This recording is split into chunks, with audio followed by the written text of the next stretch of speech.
Hallo liebe Heimwerker, liebe Selbermacher, liebe Do-it-yourselfer, liebe Maker und alle, die Freude haben am kreativen Schaffen und Werken. Ich bin der Markus und das ist der Kanal von Fabricium. Herzlich willkommen, danke, dass ihr wieder mit dabei seid.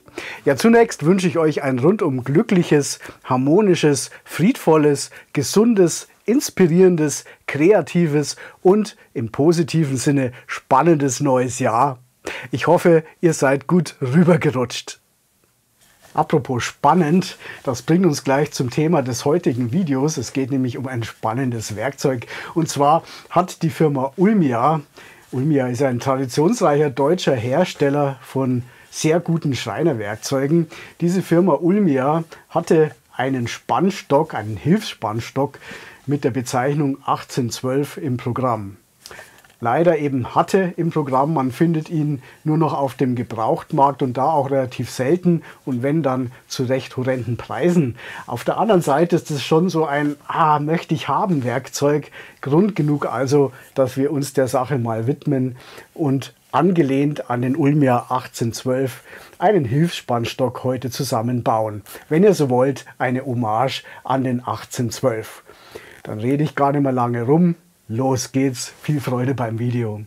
Ja, meine lieben Zuschauer, ich habe hier schon mal ausgebreitet, was wir alles benötigen an Hölzern und Komponenten für unseren Hilfsspannstock. Ich möchte es an dieser Stelle nur mal in der Übersicht zeigen, werde dann im Detail darauf eingehen, wenn wir die einzelne Komponente verbauen. Ich denke, dann hat man einfach einen besseren Zusammenhang. Ich werde folgende Hölzer verwenden, etwas Esche, dann haben wir hier einen Nussbaum, der ist sogar leicht geriegelt, wie man hier sehen kann. Ebenfalls leicht geriegelt noch ein Stückchen Ahorn für die Spannbacken. Eine wichtige Rolle spielt natürlich die Mechanik in unserem Hilfsspannstock und da haben wir eine Trapezgewindespindel. Die muss gelagert werden mit zwei Kugellagern, ein Loslager, ein Festlager. Dann brauchen wir natürlich eine passende Mutter dazu. Das ist hier eine in rechteckiger Form. Die kann befestigt werden mit diesen 4 Innen-Sechskantschrauben M4er. Und natürlich brauchen wir für den Antrieb noch eine Kurbel. Ich habe jetzt hier eine mit 80 mm Außendurchmesser. Wie hat neulich jemand so schön gesagt, es wäre kein Fabricium-Video, wenn kein Messing dabei wäre. Ja, in der Tat, ich mag den Kontrast Messing und Holz sehr gerne.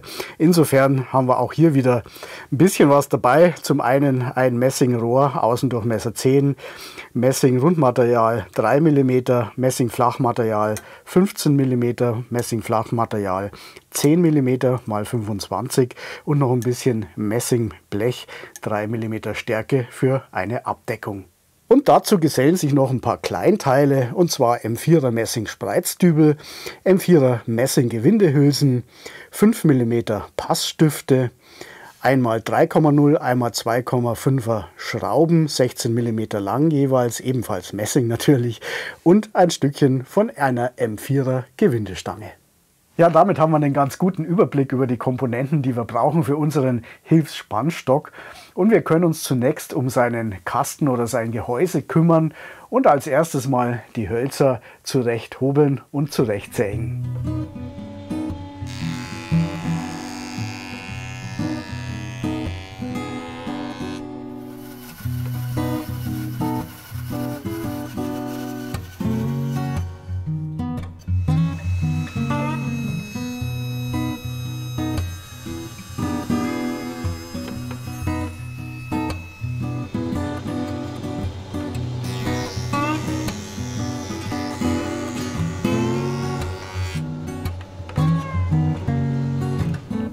Dann schauen wir mal, 20 brauchen wir, 20 haben wir. Boah, ist das lecker. Schade, dass man in YouTube noch keine Düfte übertragen kann. Das riecht sowas von fein, diese Nuss hier. Also wirklich ganz ein zarter, bezaubernder Duft. Bei mir in der Werkstatt riecht es hier wie in der Champs-Élysées. Wahnsinn, super, bin begeistert. Oh, ich brauche ja als Eau de Toilette. Wahnsinn. Unsere Hölzer sind jetzt soweit zurecht gehobelt und zurecht gesägt. Die Esche für die beiden Seitenteile, Esche für den Kern, Riegelahorn für die Spannbacken und auch unser Nussbaum für die Vorder- und Hinterseite. Und zwar habe ich hier schon angefangen abzulängen, aber als ich dann so ein kleines Teilchen da in der Hand hatte, ist mir aufgefallen, dass das natürlich schwierig zu handhaben ist. Wir brauchen ja hier jeweils einen Falz an beiden Seiten und so ein kleines Teil an der Oberfräse oder am Oberfräsentisch zu handhaben, ist natürlich extrem schwierig und auch nicht ganz ungefährlich. Deswegen werde ich das also zunächst hier reinfräsen. Das können wir noch machen, das ist genügend. Und dann erst ablängen. Genauso bei den anderen Sachen, da werden wir auch noch ein paar Vorarbeiten tätigen und dann ablängen. 20er Fräser ist eingespannt. Dann habe ich mir hier die 12 mm Seitenwandstärke eingestellt. Und ja, von der Höhe her haben wir jetzt hier zunächst 7. Wir brauchen insgesamt 10. Die restlichen 3 fräse ich dann auf das zweite Mal. Dann wird es sauberer. Und ja, natürlich vorher noch einen Versuch gemacht. Versuch macht klug. Und dann kann es auch schon losgehen.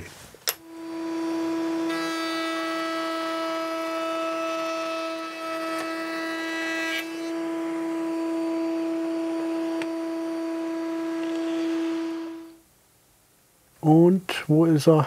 90,01. Ich denke, so reicht's.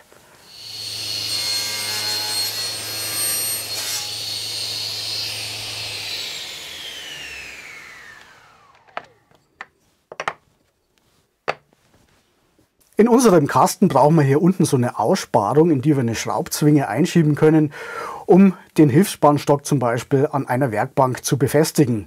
Nun ist es natürlich bei diesen kleinen Teilen genauso wie bei der Vorder- und der Hinterseite. Wenn die mal abgelenkt sind, dann ist es schwierig, da noch was einzufräsen. Deswegen machen wir das mit der Esche, solange sie noch nicht zurechtgeschnitten ist. Ich habe mir dazu eine Schablone ausgelasert. Ja, liebe Zuschauer, ich weiß nicht, jeder hat einen Laser, aber man kann es auch mit einem 3D-Drucker machen. Und wer den auch nicht hat, der greift zur Laubsäge. Und mit der Schablone habe ich mir hier eben zweimal die Aussparungen angezeichnet.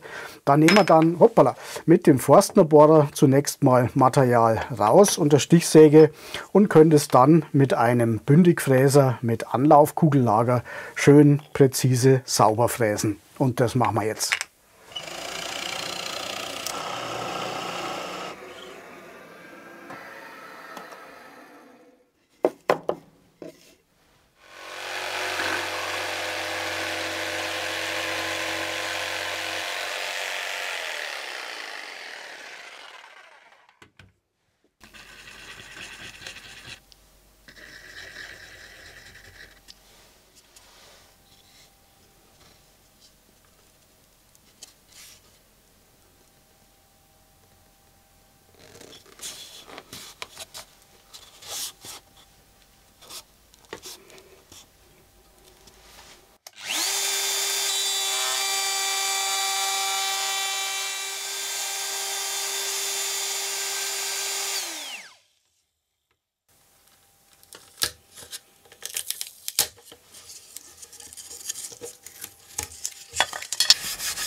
Perfekt, funktioniert sehr gut, bin begeistert.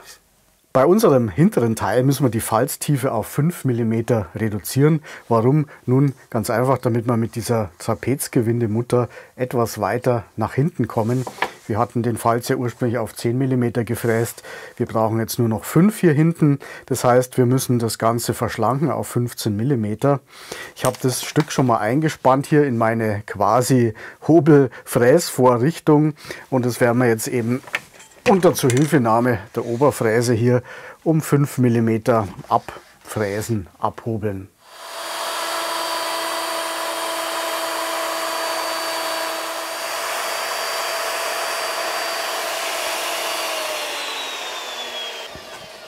Ja, passt.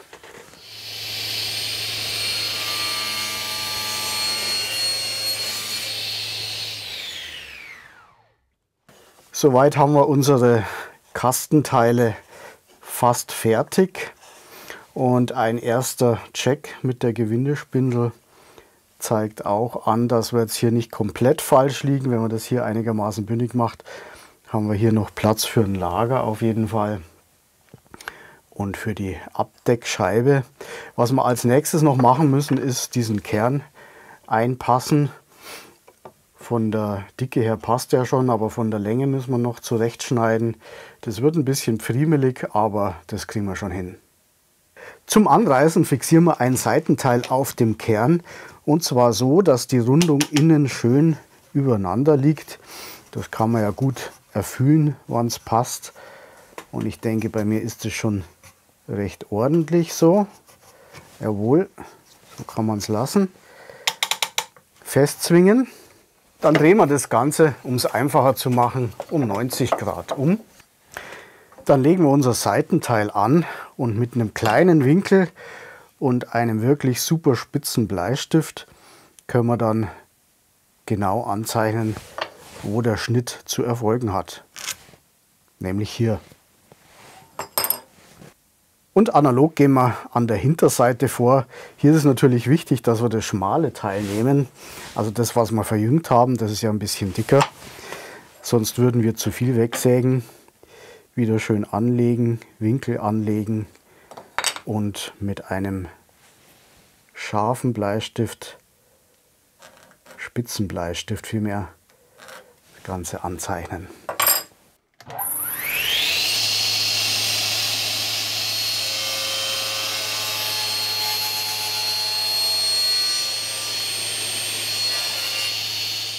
So, das Ganze einfach mal pro forma halber zusammengezwingt, damit wir es mal ausprobieren können. Und ja, ich denke, das schaut gut aus. Innen ist es auch schön bündig überall. Und den Rest macht der Leim und die Zwinge. So lasse ich es. Wunderbar. Als nächstes reißen wir uns die Bohrungen für die Lager an, in dem Vorder- und in dem Hinterteil. Und da sollte man natürlich tunlichst präzise und genau arbeiten. Ich reiße mir jetzt hier von oben 18,5 mm an.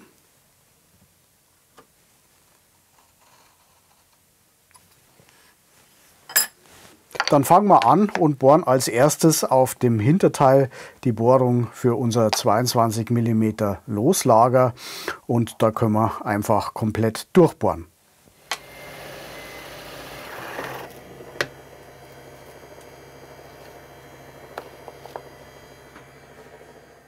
Auf der Vorderseite dürfen wir nicht ganz durchbohren mit dem 22er, 5,7 mm sollen stehen bleiben und die habe ich mir eingestellt mit so einem Parallelendmaß bzw. zwei Parallelendmaßen. Die habt ihr vielleicht schon mal in anderen Videos gesehen. Einfach drunter gehalten und dann oben festgezogen als Tiefenstopp. Und damit setzen wir jetzt hier erstmal unsere Bohrung für das Festlager.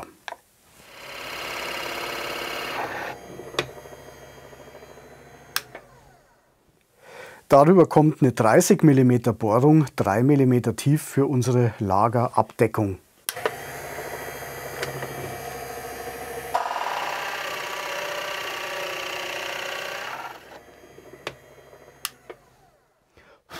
Ja, so schaut es gut aus. Also das Lager steht ganz leicht über 2/10 vielleicht und damit können wir es dann mit der Abdeckplatte schön festpressen.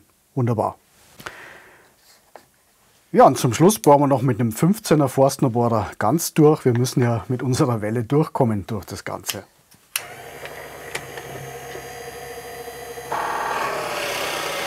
So schaut das aus.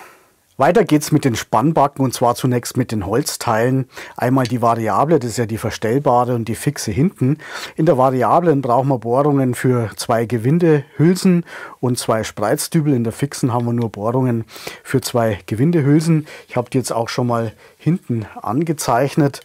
Und die Bohrungen setzen wir entsprechend, machen also zunächst alle Arbeiten am ganzen Stück und dann vereinzeln wir erst die beiden Backen. Es geht wesentlich einfacher, als mit diesen kleinen Teilchen da rumzuhantieren.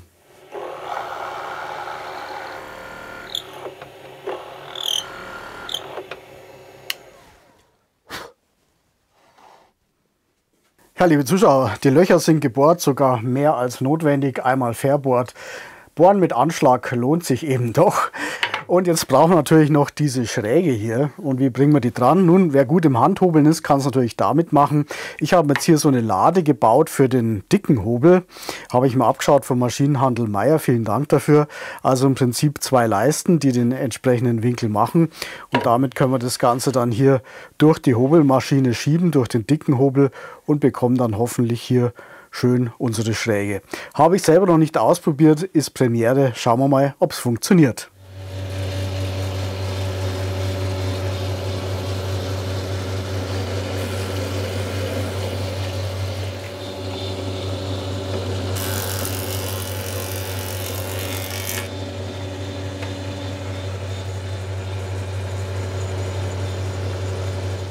Ich würde mal sagen, das hat ganz gut funktioniert, bis auf meine Lade, die jetzt nicht so super stabil ist. Aber ansonsten schaut es doch brauchbar aus. Ich habe die Backen abgelenkt und zwar mit einem Übermaß von ungefähr einem halben Millimeter auf beiden Seiten. Warum habe ich das gemacht? Nun, wenn der Spannstock mal zusammengebaut ist, können wir das dann schön in einem schleifen und dann passt es ganz genau. Gut, dann können wir im nächsten Schritt jetzt auch unsere Messingteile anreißen und entsprechend ablängen.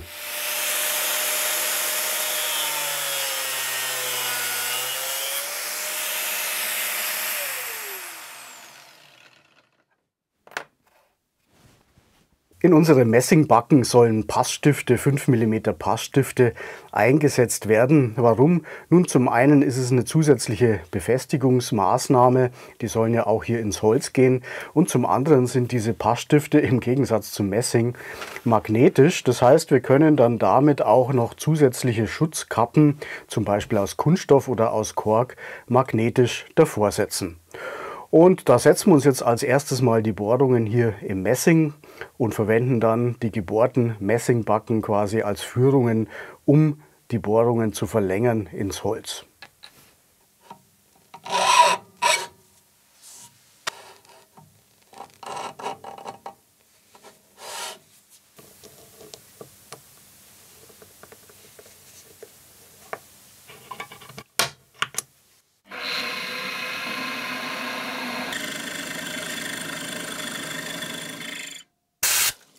Dann heften wir uns die Messingbacken an auf einer ebenen Unterlage mit ein bisschen Sekundenkleber. Ich habe das vorher schon angezeichnet, jeweils die Mitte.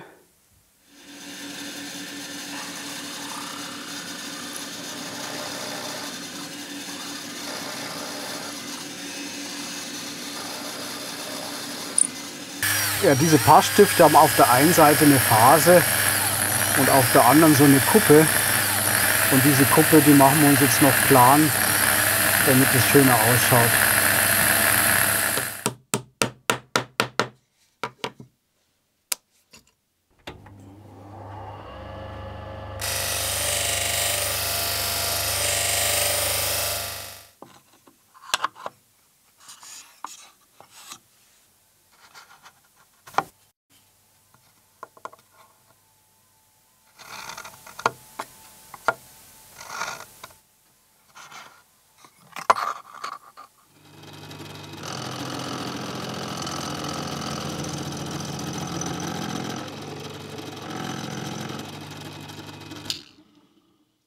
Ja, meine lieben Zuschauer und Kritiker, das ist mir schon klar, dass nicht jeder eine Fräsmaschine in der Werkstatt stehen hat.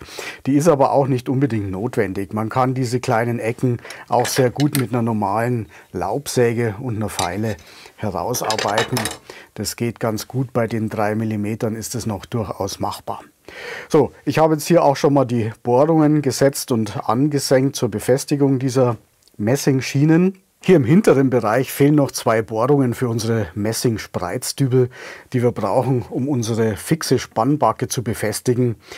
Diese werden wir aber erst einbringen, wenn wir das Ganze zusammenbauen, damit die Backen auch wirklich schön parallel zueinander sind.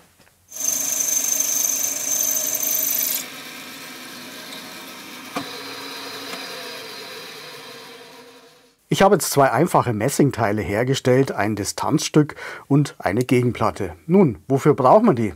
Die Gegenplatte kommt direkt auf unsere Trapezgewinde-Mutter und zusammen mit unseren Messingschienen bildet sie dann eine Art von Linearführung. Jetzt haben wir hier natürlich eine Distanz zwischen unserer flexiblen Backe und der Führung. Das heißt, wir brauchen hier zusätzlich nochmal ein Distanzstück. Nun, der aufmerksame Zuseher wird es erkennen, wir haben hier ein kleines Problem. Man kann es im Gegenlicht ganz gut erkennen, glaube ich. Wir haben also trotz Distanzstück hier noch eine Lücke von ungefähr 0,6 mm. Mit anderen Worten sind diese beiden Teile also leicht zu hoch und müssen nachgearbeitet werden. Das ist natürlich jetzt knifflig.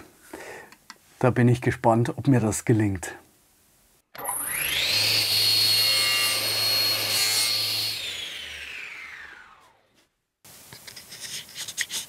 Ja, so passt das.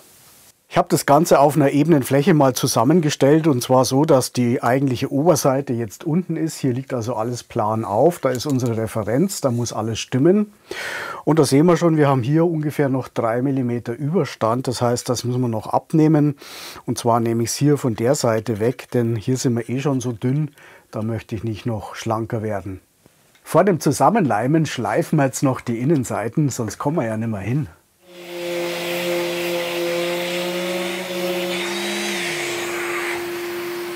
Ich habe unser Gehäuse jetzt mit Klebeband zusammengeheftet, kann man sagen. Und da setzen wir uns Messingdübel rein. Denn wenn wir das jetzt zusammenleimen und uns verrutscht irgendwas, dann passt das natürlich alles nicht mehr zusammen. Und das Messing schaut ja auch ganz schön aus in dem Nussbaum. Insofern denke ich, ist das eine gute Geschichte.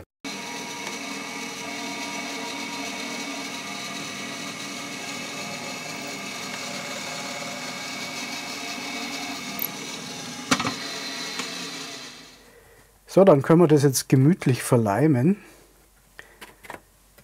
und haben keinen Stress, dass uns da irgendwas verrutscht.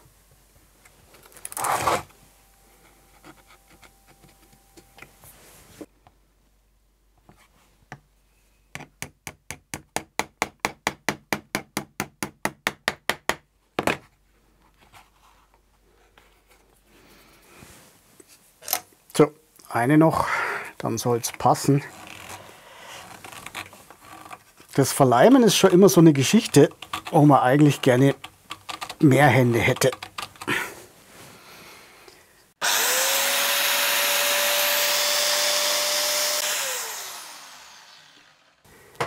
Etwas Sekundenkleber.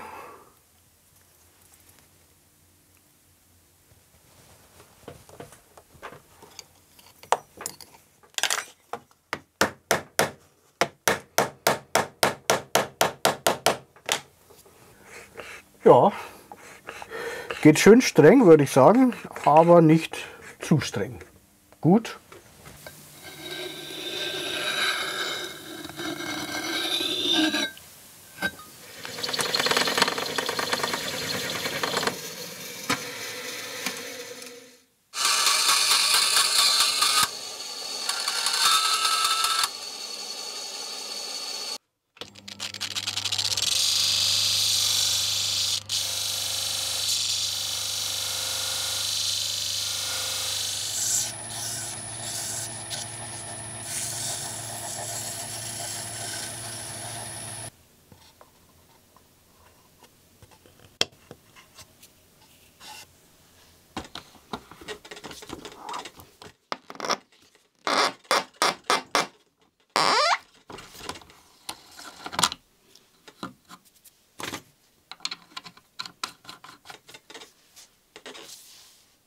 Wir brauchen ein Adapterstück, damit wir unsere Kurbel an die Spindel bringen. Das ist ein 10er Messingrohr.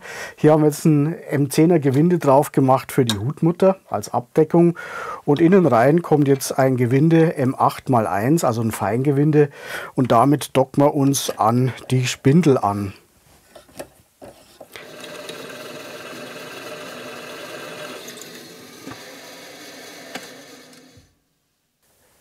Die Welle habe ich auch ganz leicht angebohrt hier, damit unsere Madenschraube, mit der wir das Ganze dann festziehen, hier ein bisschen reingreift und das Ganze schön mitnimmt.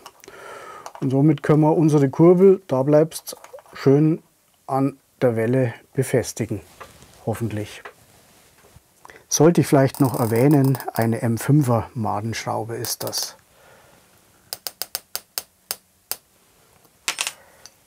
Jawohl. Dann können wir jetzt die Bohrungen für die Messing-Spreizdübel der fixen Backe setzen. Ich bohre nur mal leicht an unten im Messing, später bohren wir dann ganz durch.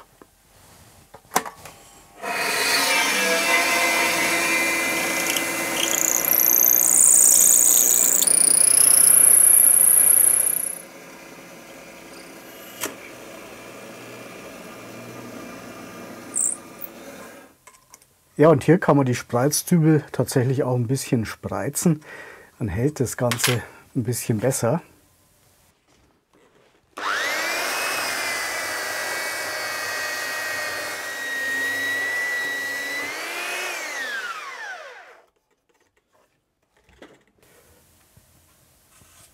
Ja, ist schön plan geworden.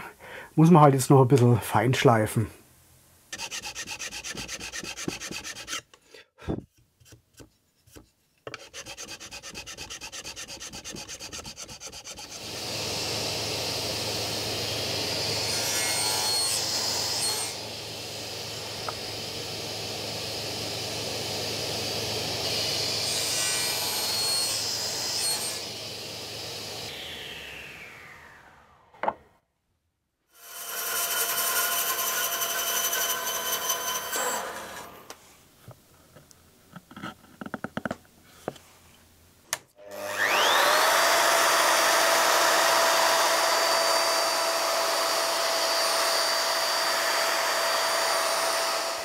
Ein Spannstock steht ja, wie es der Name schon sagt, auch mal unter Spannung.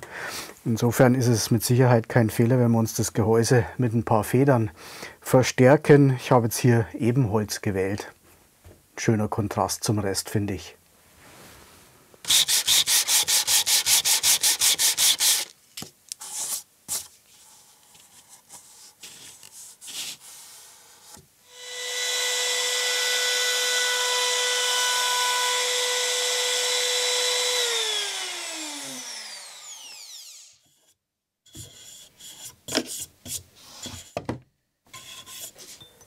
Und jetzt belohnt uns das schöne Holz wieder beim Einölen mit seiner wunderschönen Erscheinung. Ist das nicht herrlich?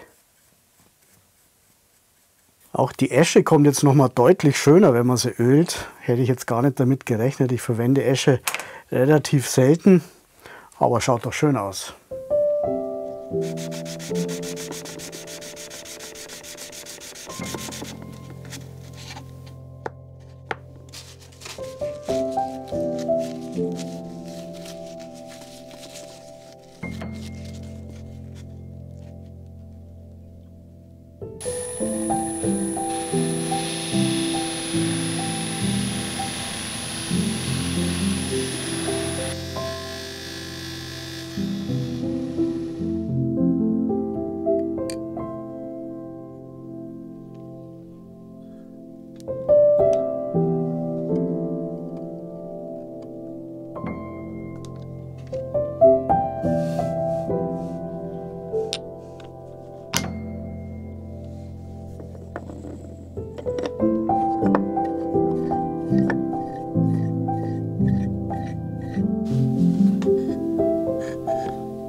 Ja, liebe Zuschauer, jetzt ist er fertig geworden, unser kleiner Hilfsspannstock. Ich darf gestehen, es steckt relativ viel Zeit drin. Ich habe jetzt doch einige Tage hier in der Werkstatt verbracht zwischen den Jahren, damit er fertig wird. Aber die Zeit hat sich wirklich gelohnt. Ich bin wirklich sehr glücklich damit. Er gefällt mir ausgesprochen gut. Ich weiß, Selbstlob stinkt, aber es ist einfach so, mir gefällt er wirklich sehr gut und er fühlt sich toll an, er funktioniert toll. Ich habe im Nachspann noch ein paar Anwendersequenzen gefilmt und ja, finde ich einfach, ist ein gelungenes Werkzeug. Ich könnte mir vorstellen, dass es mein neues Lieblingswerkzeug wird. Wie geht es euch damit? Würde mich natürlich interessieren. Habt ihr vielleicht sogar Interesse an einem Materialsatz, dass wir da einen dazu rausbringen? Könnt ihr ja gerne mal in die Kommentare schreiben. Ansonsten bedanke ich mich natürlich recht herzlich, dass ihr mit dabei wart. Vielen Dank für eure Zeit. Ich wünsche euch alles Gute. Macht's es gut. Bis zum nächsten Video. Bis dahin. Servus, euer Markus.